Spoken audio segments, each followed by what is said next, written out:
next up, and I won't waste too much time, don't worry, we won't lose any time, but we've got Allan, my former colleague at Chilingo, coming up, as I alluded to earlier, talking about the fundamentals of hypercasual and some insider publishing knowledge. So we've got Allan joining us here. Hi, Allan, how are you? You're on mute at the moment, but that's because it does that auto. How are you? Good to see you again. Good to see you. How you doing? Yeah, good, thanks. Yeah, it's great to have you here. I was very happy to see that when I saw the panel, or the track list, and I saw your name there. So thank you. Yeah, it's a bit of a trip down memory lane, really. We haven't worked together for a while. I know. It's really nice, and you're obviously going to be following on. I did the fireside with Jake on Monday, which everyone in the audience, if you haven't seen it, you can check it out on the through the links that we've been sending out. And I suppose you're going to give us even more information about what Kwalee are doing and delve deeper into some of your insider secrets. Let me share my screen, and I'll give you. Fantastic. Well, while Allan's getting himself set up, I just want to say, as always, throw your questions into the Q&A, and we'll be back at the end, and we'll continue our chat and go through some of the questions. So, can everyone see can you see the presentation? Yeah. Right, perfect. Okay. Got everything perfect. So, I'll be here in the background, but for now, I'll leave it to you. Right, I'll keep it short, see if we can get some questions in at the end if people need. So just a quick kind of introduction to what the presentation is about. It's about the fundamentals of hyper-casual, along with some kind of insider publishing knowledge. I'm one of the publishing managers here at Kwalee, and been here for about 1.5 years. So just to kind of give you a quick overview, Kwalee is the UK's biggest hyper-casual games publisher. We're probably sitting around number 4 globally. We're not too far away from 500 million downloads, so we have some pretty big hits over the past year or so. We have our HQ here in Leamington Spa in the UK, but we have actually started expanding our teams into Bangalore, Beijing, Turkey, and we've actually just started exploring in Poland as well, and Eastern Europe. So we're actually close to 100 team members. So we've had quite a rapid growth over the past 18 months. So Kwalee Publishing is built on hyper-casual development expertise. We are a hyper-casual developer as well as a publisher. So we do have that unique take on hyper-casual. We have huge hits from publishing like Rocket Sky, Jetpack Jump, Overtake, along with a few other titles as well that have done really well. We do have the dedicated publishing team here, but in reality, we are actually supported as well by the entire company. So whenever a game comes on board, it's like it's part of the whole Kwalee family and takes precedence as well as the internal games. And as you can imagine, publishing managers here play countless games. We get submissions of games, but we also have to kind of keep on top of kind of the market trends. So just in case anyone is unaware, or just a quick refresher on what is hyper-casual. The lifespan, like a commercial lifespan of a hyper-casual game, is weeks, not months. It's a case of these are smaller kind of short games, like with quick development cycles, which usually take days, not weeks/months, even with years. They are monetized primarily through ads. You may find some games that are monetized through maybe reward videos or in-app purchases, but primarily they are through ads. With the fact that these are such kind of widespread games, we do look, there has to be like a low CPI, meaning there needs to be a mass appeal, meaning that artwork is more generic, and it means that it's going to appeal to a much larger audience. But effectively, these games are used to fill little snippets of time during the day when people are kind of waiting in line at, say they've gone for lunch and they're just waiting for something, or they're at the bus stop, that kind of thing. They need to be within these just a little bite-sized sessions. So as you can imagine, as a publisher like Kwalee, we play lots and lots of hyper-casual games. We do also play casual games just so we can kind of get an understanding of what people are liking at the moment, and then that way we can use an informed decision to kind of push forward and figure out what we'd like to design and create. So we have a good understanding of what works versus what doesn't. So first impressions are actually crucial, but this is working on 2 fronts. So this is going to be a first impression in regards to a video of the game, and it could also be a first impression of a game itself, so the prototype that's been created. So one thing we always look for and creates a great first impression is is it colorful and have clean graphics? Is it a case of it's all crisp and clear? Does it have a clear and satisfying gameplay? Does it have the introduction of new mechanics? And then followed by, can you create a good looking video from the game? This will work towards both a video as well as a game. These rules kind of apply universally to both, as well as the don'ts, which is dark and dull visuals. Obviously, it means that it's hard to understand what the game is actually supposed to be. Gameplay that is overly complex or unclear is you've got to make sure that it's super clear to the people either watching or playing what the objective is. Because in reality, this will either way, it'll create confusing gameplay videos. These videos need to be evident of what the game is within the first couple of seconds, but I can come on to that later. So in Hypercasual, as it's been developing over the past 12, 18 months, various different publishers are working in different ways, but in kind of the blanket rule is speed is of the essence. So why is speed of the essence? Why are you required to develop quickly? Reason being is you want to avoid spending too much time on a prototype. Because the market shifts so quickly, trends change so quickly, you want to avoid spending too much time on a prototype because you might effectively miss the boat. The idea is to spend a bit of time to create this prototype and work towards something you can test, like you can test the CPI. CPI being the cost per install of the marketing versus how many people download it, just in case people need a bit of a refresher. The idea is to get that into testing as quickly as possible. That way you can actually see what your CPI might be and whether you're on the right direction with the game. One thing we focus on internally as well is creating only a handful of levels. Sometimes it could be 1 to 3 levels. But because you're only creating a few levels, you can ensure these gameplay is very, very well polished. It's visually polished because this is going to lay the foundation and the groundwork of creating a variety of videos. When you do a couple of levels, you can do different themes, different colors, different mechanics, and this is what's going to give you the variety of videos you need.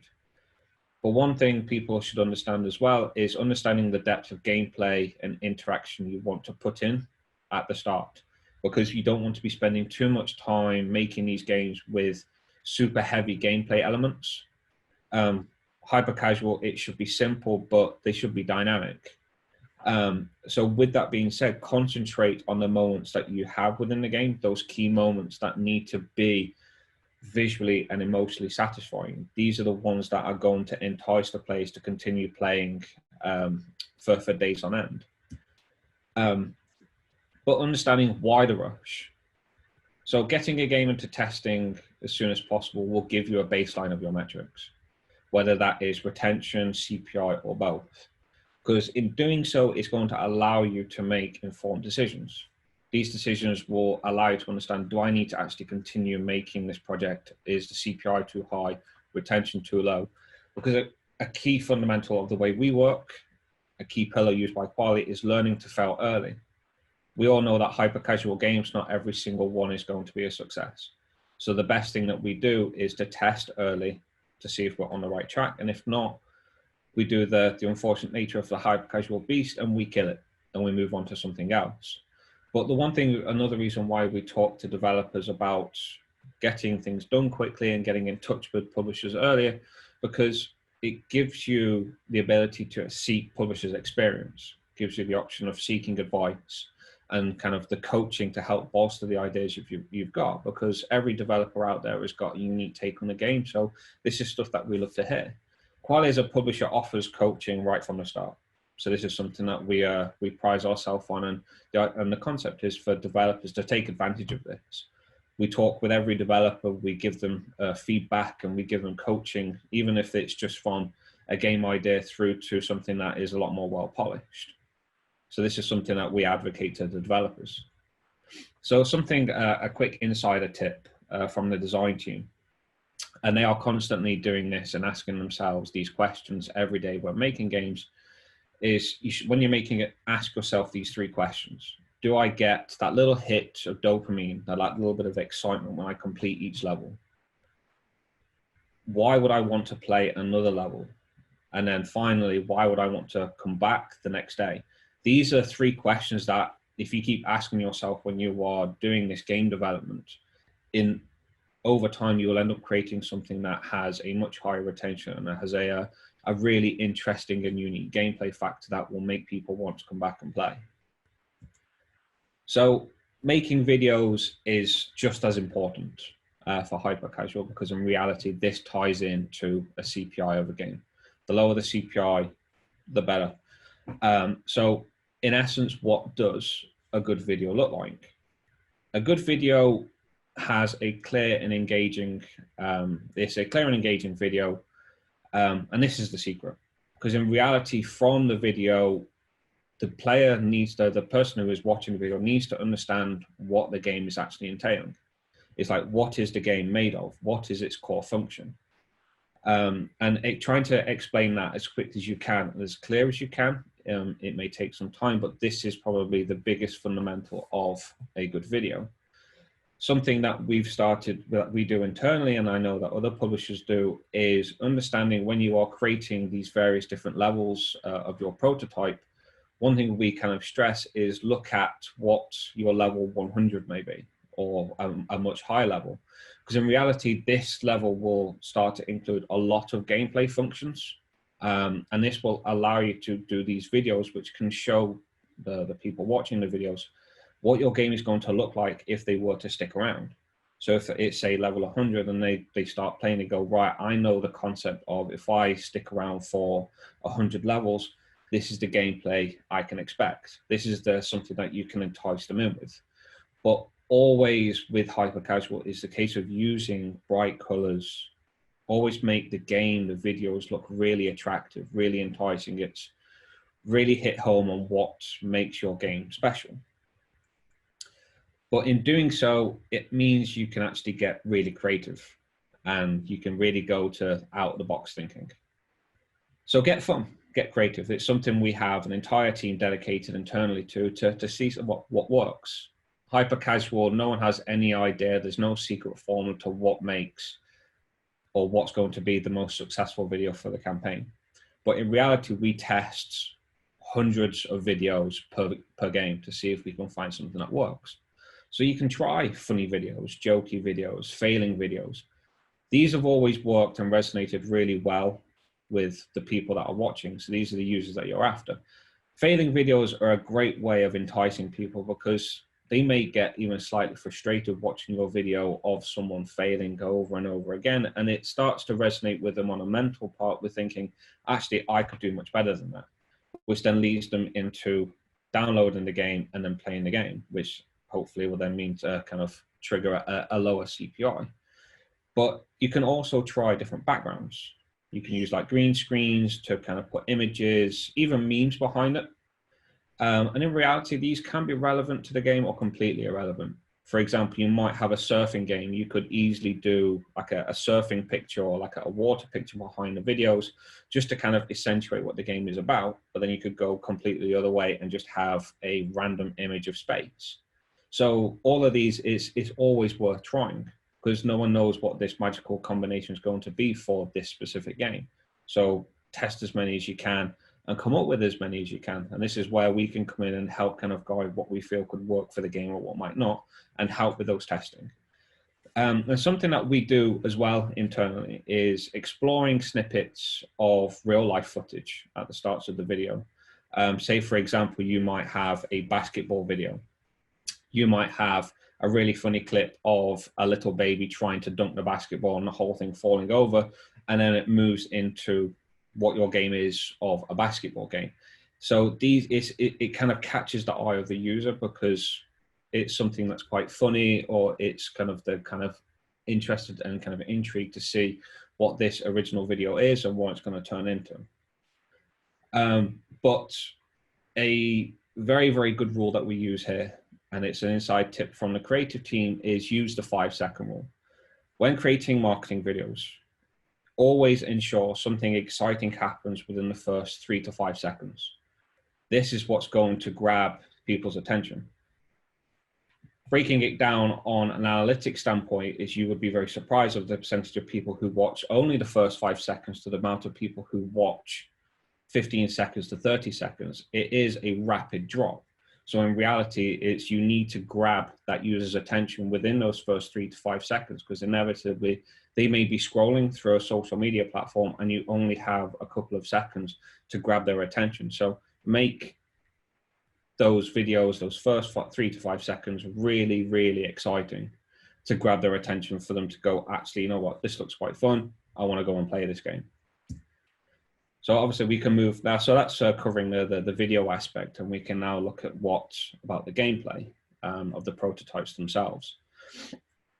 Finding the fun in your ideas is key with a hyper-casual game. So it's understanding what interactions and key choices does the player make in each level, and understanding, are these decisions actually fun? Because in reality, it's making the game feel intuitive, because the player needs to feel like they have enough control within the game so they are actually contributing to the gameplay itself.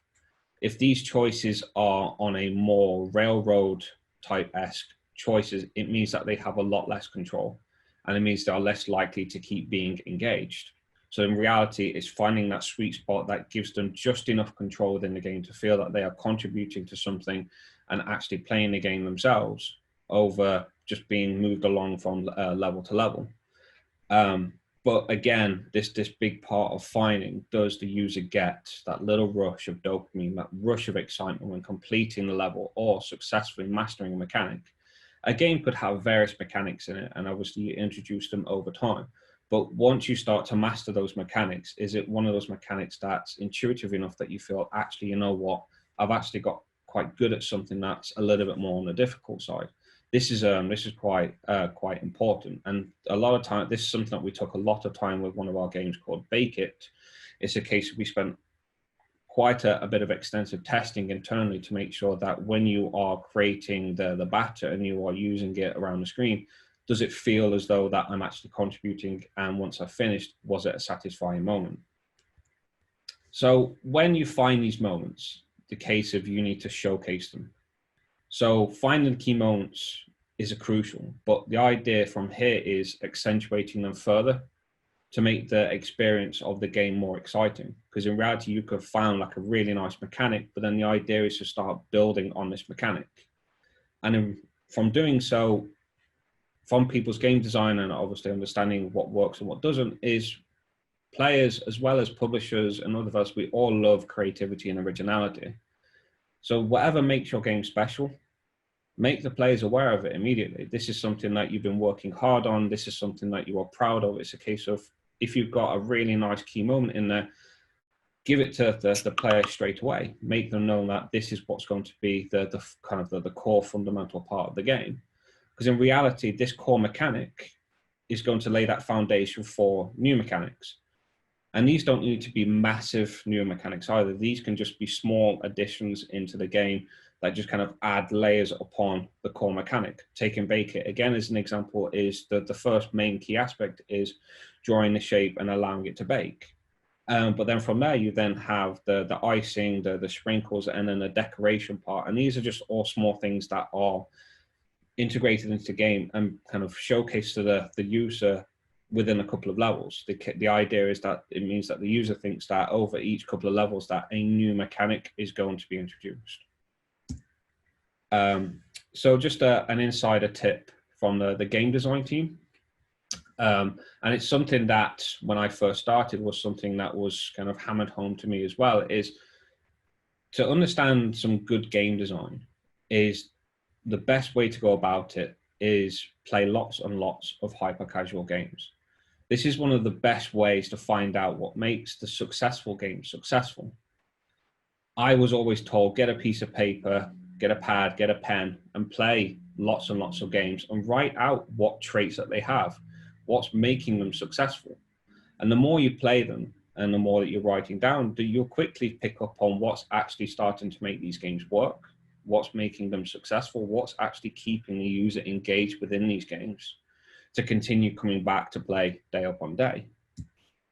So just kind of a final overview for people to take away from the game. from this presentation, is what publishers want to see more of, and kind of ensuring these are kind of the key elements of a game when you're thinking about kind of either talking to a publisher or even just designing your own hyper casual games, is, are you using bright pastel colors? Is that gameplay itself clear? Is it exciting? Can it be made into a video that looks great? Or even just a case of, if you were to visually look at the game, is it clear? Is it exciting? Spend a little bit of time understanding what intuitive game design and controls are. The ability of keeping people on railroads versus infinity controls, finding something that will work for your game. One huge thing about Kwalee, and we are a massive advocate about, is original game ideas and concepts.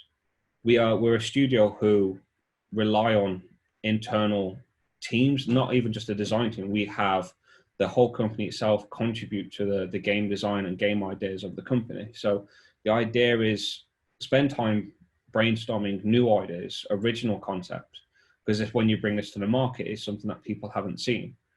But the one thing we love as well, which kind of ties in with what I mentioned just previous, is this passion for gaming.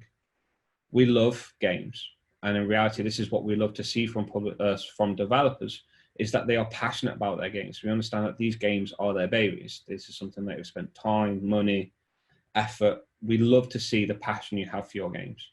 But just on the quick flip side, just something that publishers want to avoid seeing is the use of dark and dull colors. This really takes away a lot from your game. It could be an amazing game, but if you're not using the correct color palette, it's not appealing to the eye. Avoid using overcomplicated gameplay elements, but also avoid it being too monotonous. Because in reality, you want to start introducing these new factors over the kind of levels of the game. And avoid oversaturated game design. It's a case of understanding what's been on the market, what is currently on the market, what's been before, what's been successful, what hasn't, and just avoid using those oversaturated game designs and those gameplay elements. Because in reality, that is going to only have a negative effect, because the market has already seen quite a few of the games that look like that, which will have a negative impact on a CPI at least, which makes it kind of an uphill struggle. So I think that's pretty much it from me. Sophia, feel free to pop in. And as always, if you guys want to get in touch with us, we're always happy to chat with developers and kind of talk about the hyper-casual games you're either making or you want to make, and we're happy to always kind of give you feedback and our creative input. Yeah, great. Thank you. Yeah, and to reiterate that, obviously, we've got Simon and Jake coming along to the Big Indie Pitch, given that you guys are our season sponsors. So, yeah, I'm sure they're looking forward to checking out some of the games that are coming along later. So there's some good advice there for, some of the devs who'll be part of the pitch later. But, you guys take pitches all the time, don't you, from developers coming in? Yeah, I mean, the concept is, it's like developers come to us with ideas for games and such, and it's because we've got such an extensive knowledge. We've got the publishing side, we've got the internal side, and the idea is that because the publishing managers are so on, they've got their finger on the pulse with everything that's going on, it means that pitches that come through, they're able to actually give their experience in what could potentially work, what doesn't. Like myself and Jake, we've been quite successful over the past couple of months, as well as Jack, in understanding where the market is going, where it's been, and just kind of introducing these new elements to games. Because as I was mentioning before, is we want to just avoid these oversaturated markets, because hyper-casual is so fast moving, it's finding something new as quickly as we can, and then effectively getting it out the door as quickly as we can.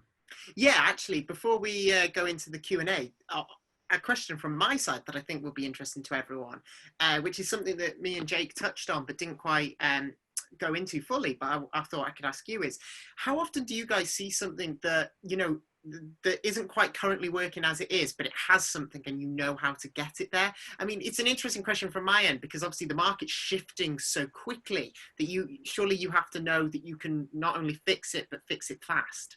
Well, it's quite an interesting concept that we have here, because we have the internal design team. So we have the ability to move quickly as well as spend some time working on the game.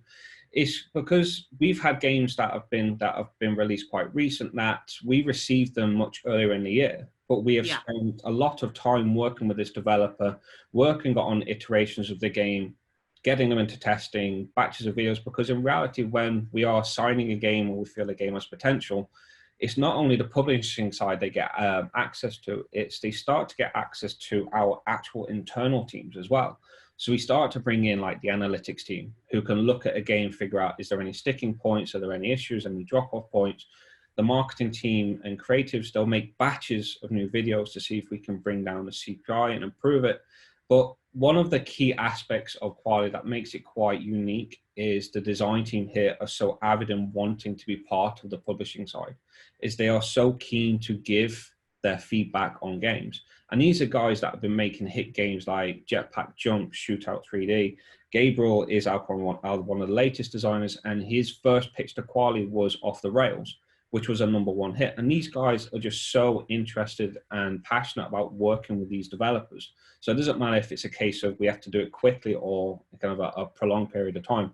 They're always interested in being part of this process. Yeah, and that's great. I think, you know, from the people I know who've worked with Kwalee, that's one of the things that they always say is like how you guys are always there to help them. But diving into some of the questions now, we've got, I'll just pick some out. One of the attendees asks, are developers giving more video inputs, or do you have in-house video teams? What are some of the tools to create video variations, color, background, you know, that you're using? So obviously the internal team itself have their professional software kits that they use, but we use, like, even as a publishing manager, we are able to actually help create some of these marketing videos. I've done it plenty of time with dozens of developers, and there's stuff like, there's like Hit Film is something that we use internally just as the publishing side, because it's free and it's easy to explain to a developer. This is the kind of software you can use, and it's, the interface and everything is so simple. I'm not built for video, but for me, it still works. Yeah. And the idea is that we are able to give guidance on what could make a good video. We could take a look at the game and say, you could try this, this, this, and this. You could try alternative color palettes. So there's a lot of internal, there's a lot of stuff on the publishing scene that will give guidance in making videos. They can go away and make those videos and we come back to us and we can give them feedback and stuff like that, because they don't really take too long, because it's a case of it's gameplay videos and stuff like that. So we're able to kind of work with them very, very quickly to kind of make these videos. So we think, actually, you know what, we think this one could be really successful. Yeah, no, fantastic. Another attendee has asked, how important is China and tier 2 and 3 countries for Kwalee? What are the differences you need in considering these countries? Well, China it's a completely different animal at the moment. It's a very, very separate conversation. That China is, Android itself is a plethora of problems with all the different platforms, and it's just been so fragmented. But iOS and Android, it is important. It's a case of with all of our games, we actually localize the game into at least, I think it's a dozen languages, and these are spread across the globe. And China is included in one of those, because it is it's an up and coming market. It is growing for hyper-casual. It used to be dominated by casual games and kind of mid-core games, but now it is starting to get kind of more excited about hyper-casual games. Tier 2 and tier 3 countries, we do kind of test elements of the game out there. Because as you can imagine, we don't want to be spending in tier 1 all the time, because it becomes a very expensive event. Yeah. So we prefer to just use the tier 2, tier 3 as kind of like some fundamental and basic testing. And then from there, we'll then start to kind of move it on to the more major regions and tier 1 regions. Yeah, fantastic. Another question we've got, because we've still got a little bit of time, because obviously we ran over on the last talk, is can you please share some examples of how you can, or how you at Kwalee improve, you know, the intention to play another level or play another day, basically long-term retention, I suppose? Yeah, so it's quite an interesting question, because it's something that we found on one of the games we were testing internally that really helped with retaining users. And I can't really go into explain too much what the game was, but the element of the game, when you finish the game and you come into a new level, the game actually automatically starts for you. So it actually starts to get the ball rolling, so to speak. And then the player automatically feels like, oh, it's actually started, I need to play. Yeah. So in reality, they stop thinking about the fact that I wanted to quit this game. They've gone from wanting to quit, going, oh no, the game has started, I need to do it because I don't want to lose my progress, or I don't want to fail the level. And this is something that has really helped.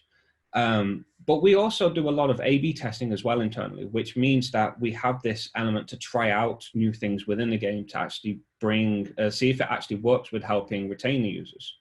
This is something that's really important because in reality, the gameplay itself, we can kind of contribute to them and give them advice on what we think could retain users. But when they're kind of on board with us, we do have these kind of more nitty gritty analytic side and A/B testing sides that we can really figure out what is the best way to retain these users and try out different things. Because not one thing doesn't work for one game that will work for another. It's a case we've just got to be constantly testing across this game or multiple games to kind of see what works for each one. Yeah, definitely. Well, thank you. Unfortunately, we've run out of time now, but no, thank you so much. Like, really fascinating talk, and I always love seeing your chats. I mean, obviously, I'm involved in a lot of them with fireside chats and stuff, but I think it's always fascinating, and I think it shows Kwalee's passion, and I mean that very sincerely, actually. Yeah, thank you. This is the one thing we pride ourselves on. It's a case of we are passionate about the space that we're in. Yeah. And we want to make sure that people get that idea that we are passionate about their games just as much as we're passionate about our own games. It's with the Kwalee's of kind of, it's a family business. It's got a lot of neat kind of like a tight constructs within the company. This is what we want people to understand, that their game becomes part of this, and it becomes part of it. As cliche as it sounds, it becomes part of the Kwalee family.